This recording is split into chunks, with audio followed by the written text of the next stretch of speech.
আজকে আমার আলোচনার টপিক হচ্ছে 31st নাইট নিয়ে। আজকে আমাদের সমাজের যুবক যুবতীরা যে অশ্লীল বেহায়াপনায় মদ্যপনায় লিপ্ত হয়, সেই 31st নাইট নিয়ে এবং হ্যাপি নিউ ইয়ার নিয়ে আজকে আমার আলোচনার বিষয়। এ পর্যায়ে আপনাদের সম্মুখে কোরআন ও হাদিস থেকে আলোচনা পেশ করবেন হযরত হাফেজ মাওলানা মুফতি রবিউল ইসলাম সাহেব, মুহতামিম মাদ্রাসাতুল কোরআন ফুলবাড়িয়া, ময়মনসিংহ। হযরতকে ওনার গুরুত্বপূর্ণ আলোচনা পেশ করার জন্য মাহফিলের পক্ষ থেকে সবিনয় অনুরোধ করছি। আজকে আমার আলোচনার টপিক হচ্ছে 31st নাইট নিয়ে। আজকে আমাদের সমাজের যুবক যুবতীরা যে অশ্লীল বেহায়াপনায় মদ্যপনায় লিপ্ত হয়, সেই 31st নাইট নিয়ে এবং হ্যাপি নিউ ইয়ার নিয়ে আজকে আমার আলোচনার বিষয়। আজকে আমাদের যুবকরা ইসলাম থেকে দূরে সরে গিয়েছে, কথা বলেন ঠিক কিনা?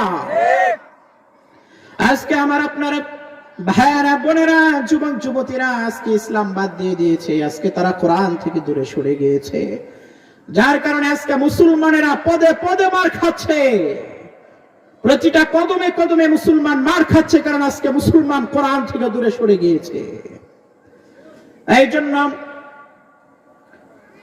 আজকে আমার আলোচনা টপিক হচ্ছে যে 31st নাইটকে নিয়ে। আজকে আমাদের যুবক যুবতীরা, আমার আপনার ভাই বোনেরা, আজকে যে অশ্লীল বেহায়াপনা, অর্ধনগ্ন হয়ে নাচানাচি করা, এইগুলো কোনো মুসলমানের সন্তান করতে পারে না, কথা বলেন ঠিক কিনা?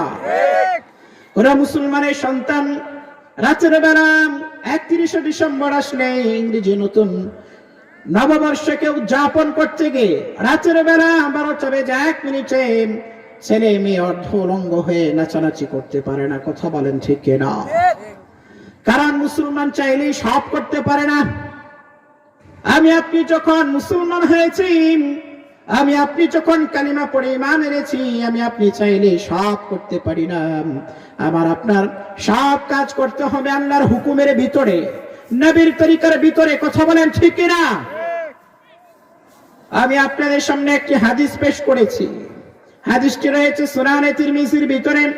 হাদিস নাম্বার হলো 2324, 2324 নম্বর হাদিস। আল্লাহর হাবিব বিশ্বনবী বলেন, আদ-দুনিয়া সিজনুল মুমিন ওয়া জান্নাতুল কাফির। গোটা দুনিয়াটা মুমিনদের জন্য হলো জেলখানা, আর কাফেরদের জন্য হলো জান্নাত। মুসলমান ভাইরা আমার, বাবাজিরা আমার, যখন কেউ জেলখানার ভিতরে যায়, তখন কি সে নিজ ইচ্ছা স্বাধীন চলতে পারে না? ওইখানের নিয়ম কানুন মেনে তাকে চলতে হয়। যখন আমি আপনি যখন কেউ জেলখানার ভিতরে যায়, তখন সে চাইলেই গান বাদ্য করতে পারে না, মন চাইলেই ওইখান থেকে বের হতে পারে না। তখন তাকে জেলখানার ভিতরে নিয়ম কানুন মেনে চলতে হয়, কথা বলেন ঠিক কিনা? তা আমি আপনি যখন কালিমা পড়ে মুসলমান হয়েছি, আমি আপনি যখন মুসলমানের ঘরে জন্ম নিয়েছি, আর রব্বুল আলামিন আমাকে আপনাকে পৃথিবীর ভিতরে যত ধর্ম রয়েছে সব ধর্মের ভিতরে শ্রেষ্ঠ ধর্ম দান করেছেন। সেই ধর্মের নাম কি? সেই ধর্মের নাম কি? ইসলাম। রব্বুল আলামিন বলেন, ইন্নাদ-দীনা ইনদাল্লাহিল ইসলাম। রব্বুল আলামিন বলেন, দুনিয়ার ভিতরে যত ধর্ম রয়েছে সব ধর্মের মাঝে আমার কাছে সবচেয়ে পছন্দনীয় ধর্ম হলো ইসলাম। তাহলে আমরা সেই ইসলাম ধর্ম গ্রহণ করেছি, কথা বলেন ঠিক কিনা? তাহলে আমাদের জন্য দুনিয়াটা হলো জেলখানা। আমি আপনি চাইলে সব কিছু করতে পারবো না, আমি আপনি চাইলে গান বাদ্য শুনতে পারবো না, কথা বলেন ঠিক কিনা? আমি আপনি চাইলেই নারীদের সাথে অবাধ মেলামেশা করতে পারি না, আমি আপনি চাইলেই গানের অনুষ্ঠানে যাইতে পারি না, কথা বলেন ঠিক কিনা? আমার আপনার জন্য গানকে হারাম করেছেন একজন, তিনি কে? আমার আপনার জন্য গানকে হারাম করেছেন রব্বুল আলামিন। রব্বুল আলামিন মহাগ্রন্থ কোরআনুল কারীমের ভিতরে সূরাতুল লুকমানের 6 নম্বর আয়াতে কারীমের ভিতরে বলেন, ওয়া মিনান নাসি মান ইয়াশতারি লাহুল হাদীস লিয়ুদিল্লা আন সাবিলিল্লাহি বিগাইরি ইলমিন ওয়া ইয়াত্তাখিদাহা হুজুয়া উলাইকা লাহুম আযাবুম মুহিন। রব্বুল আলামিন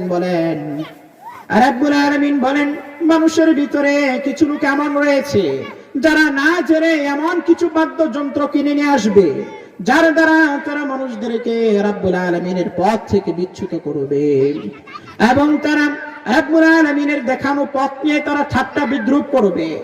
তাদের জন্য রয়েছে কি অবমাননাকর শাস্তি। এই জন্য মুসলমান যারা গান বাদ্যের যন্ত্র কেনা বেচা করবেন, রাব্বুল আলামিনের দেখানো পথ নিয়ে ঠাট্টা বিদ্রুপ করবে, তাদের জন্য অবমাননাকর শাস্তি রেখেছেন কে?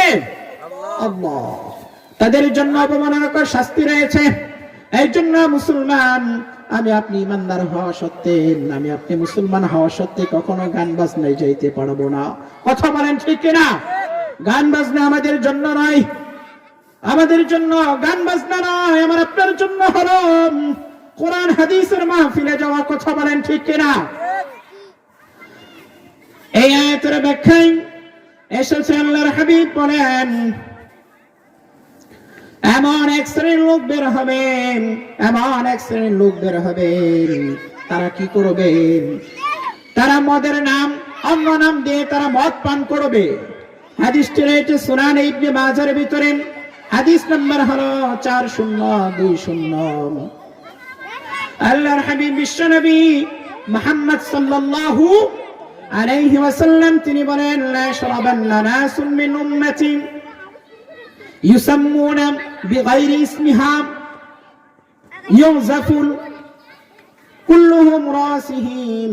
আল্লাহর হাবিব বিশ্বনবী মুহাম্মদ সাল্লাল্লাহু আলাইহি ওয়াসাল্লাম বলেন, এমন এক জামানা আসবে মানুষের ভিতরে কিছু মানুষ তারা এমন থাকবেন, তারা মদের নাম পরিবর্তন করে তারা মদ পান করবে এবং তাদের সামনে অর্ধ